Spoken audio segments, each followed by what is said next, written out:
Brittany, Nina? Équité au café?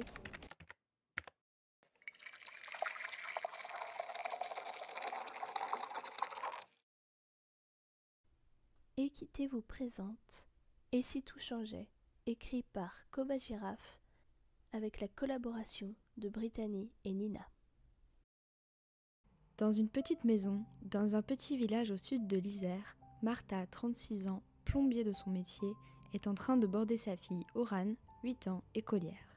Maman, tu me racontes une histoire, s'il te plaît? Bien sûr, ma puce. Cendrillon? Oh, je la connais par cœur, j'en ai marre de toutes les histoires d'amour, toujours pareilles. Martha est étonnée de la réflexion de sa fille, qu'elle juge trop jeune pour comprendre cela, mais un soupçon de fierté traverse son corps sous forme d'un agréable frisson. Maman, invente-moi une histoire avec une princesse cool comme toi. D'accord, je vais essayer. Il était une fois une princesse. Elle s'appelait Mélodie. Elle était la princesse d'un royaume prestigieux, le royaume de Nobelium. Ses parents étaient reines de Nobelium et étaient très appréciés par leur sujet. Mélodie a également un grand frère, Léonel, l'héritier légitime. Cependant, lui, contrairement à sa sœur, n'était pas intéressé par le trône. De plus, il s'était amouraché de la fille du livreur de céréales et ne voulait pas lui imposer les responsabilités engrangées par le fait de devenir la reine d'un royaume comme le sien. Néanmoins, un petit côté de son cœur se serait bien plu à être roi. Maman Marcel, seriez-vous déçue avec maman Léna si je renonçais au trône? Pourquoi tu demandes ça?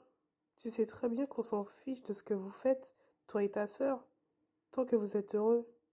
Maman Marcel, de zèleux aujourd'hui, était il y a encore 3 ans de cela, papa Marcel, EL. De quoi parlez-vous? Ah, tu tombes bien, maman Léona. Je voulais vous demander quelque chose. Je voudrais demander Julia en mariage. Pouvez-vous m'aider?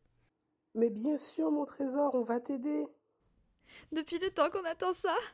Les mères, fières que leur fils ait trouvé une admirable femme pour l'accompagner dans son avenir, l'attaquent dans un câlin collectif.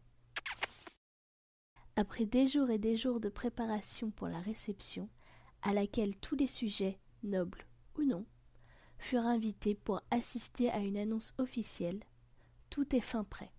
Le château pouvait heureusement accueillir la totalité des habitants du royaume, ce qui revenait à environ 100. Les invités arrivèrent petit à petit dans cette grande salle de bal qui avait été décorée avec soin. La famille royale fit son entrée comme le commun des mortels, sans annonce ni artifice, et commencèrent à saluer les citoyens en essayant de se souvenir de tout le monde, tant bien que mal.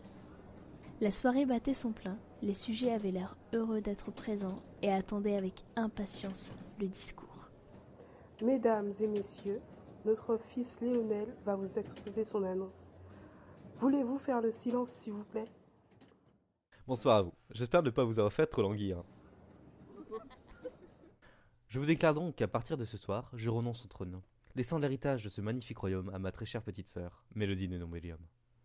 On entend dans la foule des petits « Ouf !» ou encore « Tant mieux !» ou alors « Il est très bon dans son rôle, mais il aurait fait un piètre roi. Mélodie est bien plus qualifiée pour cela. » Je sais que vous vous y attendiez et que ma petite sœur fera une reine parfaite. Donc je vous prie d'accueillir Mélodie de Nobelium, héritière du royaume et future reine.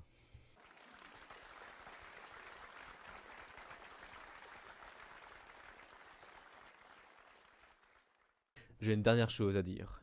Julia, peux-tu me rejoindre s'il te plaît? L'amas de personnes se sépare en deux et Julia, accompagnée de son père qui la guide afin d'être sûre de ne pas avoir d'obstacles sur son chemin, apparaît et s'approche de la famille royale. Julia, mon aimé? Elle pose sa main sur son bras pour pouvoir le voir et lui sourit. Veux-tu devenir Lady Julia de Nobelium? Léonel, je crois que ça me plairait beaucoup de devenir Lady de Nobelium.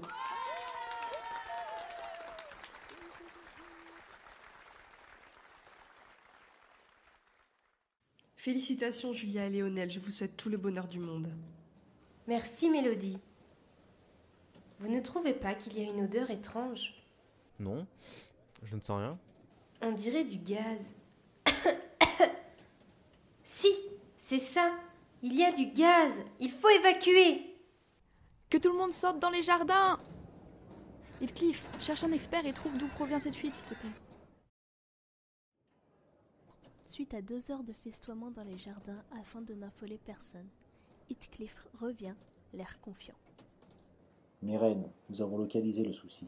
Il y avait bel et bien une fuite de gaz si infime qu'elle était inodore.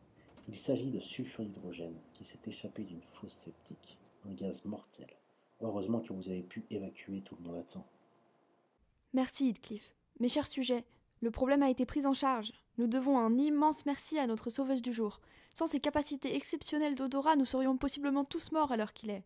Madame Julia, merci au nom de tout le royaume. Après ces événements, tout rentre assez vite dans l'ordre au palais. La fuite de gaz a été traitée dans la soirée et la réception s'est terminée sans encombre.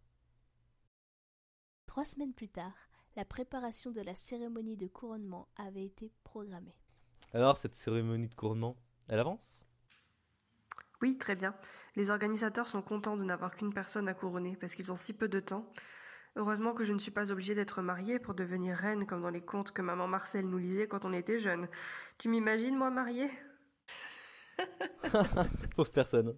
Vaut mieux pour tout le monde que ça reste comme ça. Il rit un peu à l'idée que Mélodie se marie, car elle ne ressent pas le besoin pour le moment d'avoir un époux, ni une épouse. Elle est bien mieux seule. Et toi alors, le mariage avec la belle Julia ? Bon, on fait nos préparatifs doucement. Mais tu sais, pour elle, le souci de la décoration, elle s'en fiche. Elle préfère être sûre que les invités se sentiront bien. Ils continuent de discuter dans la bonne humeur fraternelle avant de retourner tous deux à leurs occupations principales. Quelques semaines plus tard, le jour du couronnement de Mélodie arriva enfin. En effet, ce fut rapide, mais ses mères étaient fatiguées et avaient voulu passer le flambeau le plus vite possible. C'est donc dans une salle décorée des plus belles parures du royaume que Mélodie, habillée elle aussi de ses plus beaux vêtements, fit son entrée. Ses mères et son frère lui lancent un regard fier. Quant aux convives, ils l'applaudissent pour l'accueillir. La cérémonie était simple mais magnifique. La maître de cérémonie, qui n'était d'autre que sa mère, Marcel, demanda alors, afin de clôturer celle-ci, à Mélodie de faire son serment. Mes très chers sujets, je vous assure de faire en sorte de conserver la paix, d'empêcher l'iniquité, d'observer la justice et la miséricorde, et d'expulser les intolérants. Mes très chers compatriotes, votre nouvelle reine, Lady Mélodie de Nobelium.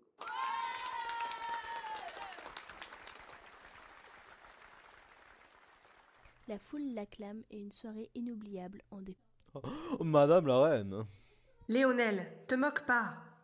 Il rit, jusqu'à ce que Léonel remarque sa douce Julia longeant le mur muni de sa canne. Il eut les yeux qui ont pétillé dès l'instant où ils se sont posés sur elle. Tout est prêt pour samedi ? Oui, ça va être parfait. Sans lâcher un instant Julia du regard, il prit congé de sa sœur et la rejoignit. Mon sucre d'orge, on est si fiers de toi. Tu feras une reine incroyable. Ta mère a raison, Mélodie. Nous sommes fiers de toi et avons une confiance aveugle en tes capacités. Merci.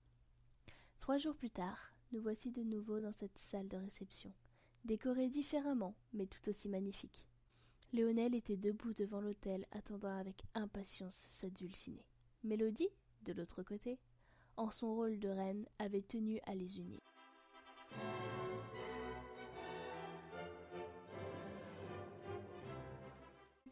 Tout le monde se tourne vers l'entrée pour voir Julia.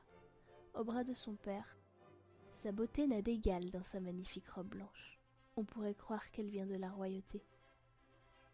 Elle a une peau aussi douce que du velours, une chevelure majestueuse qui semble venir d'un autre monde. La couleur de ses yeux nous rappelle les perles de culture dont la reine Marcel raffole et qu'elle porte toujours. Entre parenthèses, c'est peut-être pour cela qu'elle aime tant sa belle-fille. Julia, qui est aussi belle qu'un champ de fleurs, mais dont elle ne serait pas capable d'apprécier les couleurs. Elle ressent pourtant tout de ces délicates mains. C'est d'ailleurs une fois arrivée devant son bien-aimé, quand son père la lâche, qu'elle les pose sur son visage afin de le voir.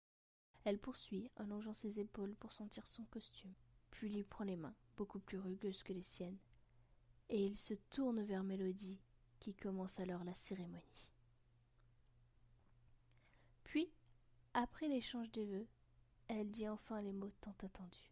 Léonelle de Nobelium, voulez-vous prendre pour épouse mademoiselle Julia Silliéol ici présente, pour le meilleur et pour le pire, dans la santé comme dans la maladie, jusqu'à ce que la mort vous sépare? Oui, je le veux. Mademoiselle Julia Silliéol, voulez-vous prendre pour époux Léonelle de Nobelium ici présent, pour le meilleur et pour le pire, dans la santé comme dans la maladie, jusqu'à ce que la mort vous sépare? Oui, je le veux. Par les pouvoirs qui me sont conférés, je vous déclare mari et femme. Et voilà, tout le monde vit heureux et dans le respect. Maman, pourquoi le monde n'est pas comme ça? Ah ça, ma puce, c'est une bonne question. Et si on changeait? Oh oui, moi je vais essayer. Je suis fière de toi, ma puce. Allez, dors maintenant.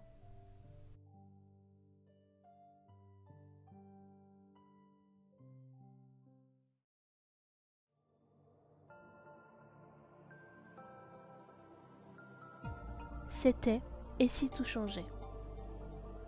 Dans le rôle de Martha, ainsi que la narratrice de l'histoire, Koba Girafe. Dans le rôle de Léonelle, Lucas. Dans le rôle de Mélodie, Héloïse. Dans le rôle de Marcel, Brittany. Dans le rôle de Léona, ainsi que la narratrice du début, Nina. Dans le rôle de Julia, Lorraine. Dans le rôle de Oran, Violette. Dans le rôle de Heathcliff, Jérémy.